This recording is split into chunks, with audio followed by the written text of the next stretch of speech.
Chemo almost killed me, but what caused my cancer shocked me even more. In this video, I'm sharing with you what I discovered was likely behind my cancer diagnosis and why this is important for your health too. So whether you're newly diagnosed, in treatment, or even years out from your diagnosis, this video is a must watch for you. You might think that there is no way to ever know what caused your cancer, but watching this will change everything you believe. Understanding the real culprit isn't about just getting answers that you need. It's about changing habits over time to protect both you and your loved ones from this disease. Starting with number 1, chronic stress. Chronic stress was quietly destroying my immune system. I had no idea that this could fuel cancer growth. When I was diagnosed with stage 3 cancer 8 years ago, I was living in a go, go, go kind of mode. I thought being busy was productive and healthy. I wore that packed schedule like a badge of honor. 14-hour workdays, answering emails at midnight,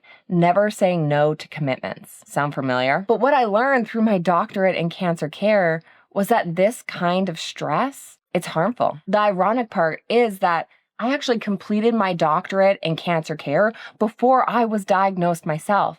So the stress from that training contributed to my own diagnosis. Studies show that people with chronic stress actually have a 25% higher risk of developing cancer. Here's exactly what happens inside your body. Stress hormones like cortisol create inflammation throughout your body. When you're constantly in fight or flight mode, your body can't repair. It can't perform, it can't repair DNA that's become damaged. This is critical in the prevention of cancer cells. Think of your immune system like security guards patrolling your body. When you're chronically stressed, these guards are distracted and exhausted. They can't do their job properly, and abnormal cells slip through the cracks. As cancer survivors and thrivers, managing stress becomes critical in your cancer prevention measures. Now, the exhaustion that I felt during my own stage 3 diagnosis wasn't just from chemotherapy. It was my body finally crashing after years of chronic stress. I had been pushing through that stress, and I hadn't yet given myself time or space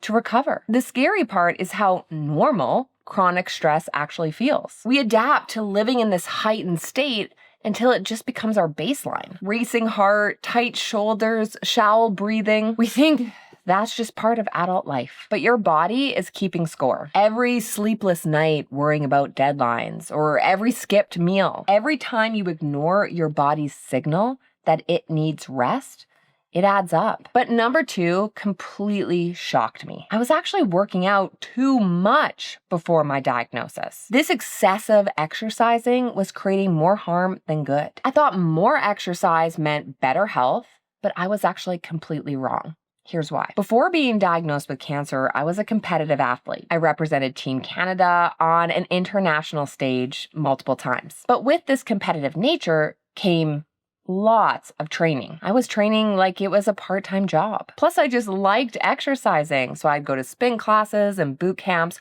on top of my normal training schedule. Now, exercise is a powerful, powerful medicine when done correctly. But like anything, too much of a good thing can be bad. Overtraining left my body in a constant state of inflammation and depletion. I was doing intense workouts multiple times a week, never letting my body rest. Here's what I wish I would have known then. When we overtrain, we suppress our immune system, and that directly leads to inflammation. Our bodies see excessive exercise as another stressor. It floods us with cortisol, and it creates systemic inflammation. Research shows that chronic exercise can increase infection rates, and it can compromise our cancer-fighting capabilities. Athletes who overtrain get sick more often because their immune system is compromised. My resting heart rate was elevated. I had trouble sleeping at night despite being exhausted. I was constantly getting minor injuries. These are all red flags that your body is breaking down and you need to back off. Inside the Cancer Freedom Program, I work with a cancer survivor who first came to me while she was doing 2-hour gym sessions every single day. She was thinking that this was needed to prevent recurrence. She was terrified that missing a workout would mean her cancer would come back. But once we shifted her mindset to more strategy rather than exertion, things really changed. Her energy dramatically improved. Her inflammatory markers went down. She actually became fitter and stronger with less but more strategic exercise. The key insight here is that your body needs rest to develop strength. Your body actually does that important work during the moments of rest, not during the workouts themselves. Without adequate rest, exercise becomes destructive, not protective. Okay, but moving on to number 3, my repetitive meal planning was actually starving my body from much needed nutrients. Variety is needed to help fight disease. I thought eating the same healthy foods every day would actually simplify my routine and keep my body healthy. But I was missing out on variety. And with that, missing out on crucial cancer-fighting compounds. I was stuck in this pattern of chicken breast, broccoli, brown rice. This would go on for weeks at a time. Meal prep Sunday meant eating the exact same thing for the entire week after week after week. And while these are all healthy foods and amazing for you, the lack of variety is actually harmful. Eating the same things on repeat meant my body wasn't actually getting the phytochemicals and antioxidants it truly needed to fight against cancer. And here's why variety actually matters so much. Different colored fruits and vegetables contain unique and different compounds. Red foods have lycopene. Orange foods have beta-carotene. Purple foods contain anthocyanins. When we eat the same foods constantly, we're missing out on that protective variety. It's like having a security team where everyone on the team has the exact same skill set. You need different specializations for different threats. Cancer cells thrive in an environment that's lacking nutritional diversity. Our immune system needs a wide variety of vitamins and minerals to perform optimally. Studies show that people that eat more than 30 different varieties of fruits and vegetables every week have a lower risk of cancer. But before my own diagnosis, I genuinely thought I was nailing my nutrition. I was avoiding processed foods. I was eating whole foods whenever possible. I was focused on lean protein and vegetables, but I was eating maybe 10 different foods total. The irony is that I was so focused on healthy eating that I was actually creating nutritional monotony. I was afraid to try new foods because I had this safe list. I didn't want to mess with what seemed to be working. What makes these 3 factors particularly dangerous is that they seem to work together to create this perfect storm. Chronic stress increases cortisol, overtraining adds more stress hormones, and poor nutritional variety leaves our body in a position where it can't repair. Picture this scenario.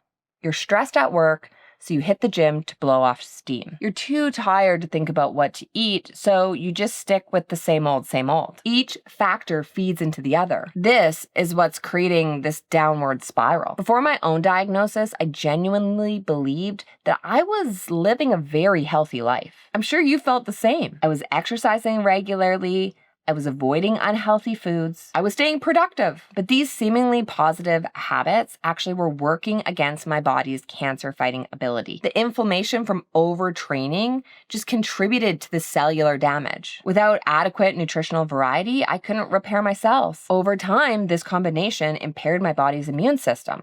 But here's what really gets me. I was so busy trying to be perfect, I missed the bigger picture. Health isn't about extreme or rigid rules. It's about balance and variety and listening to what your body needs. Understanding these patterns has become incredibly critical to my own recovery and remission. Instead of feeling helpless about my diagnosis and just thinking cancer's out of my control, I now have clear strategies to prevent a cancer recurrence. This is the clear action plan against your root cause. For stress management, I incorporate regular massages and proper sleep. I actually rest like it's a scheduled workout. It's non-negotiable downtime. Instead of overtraining, I focus on moderate exercise with adequate rest. I do strength training 3 times a week and I have gentle movement daily.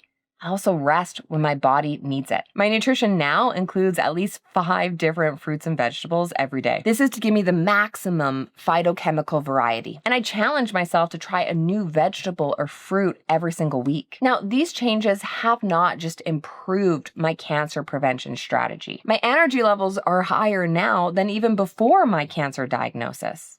My sleep quality is better too. And my overall health markers and blood markers, they're better now than ever before. The most important message for you is that these patterns are completely reversible. Your body has an incredible capability to heal and repair. It just needs to be given the right tools and environment. Small, consistent changes in these areas can leave you with profound changes over time. Now, your past habits, they do not define your future. If you were healthy before, that's amazing. But you need a new healthy after cancer. Every day is a new opportunity to support your body's natural healing. But if you're ready to start and make these changes, then start today. But here's what I want you to add to this routine. There are clearly foods that you should not eat after cancer. So I'm gonna link up this next video for you right here to learn about those 2 foods. Click the link here and I'll see you in the next video.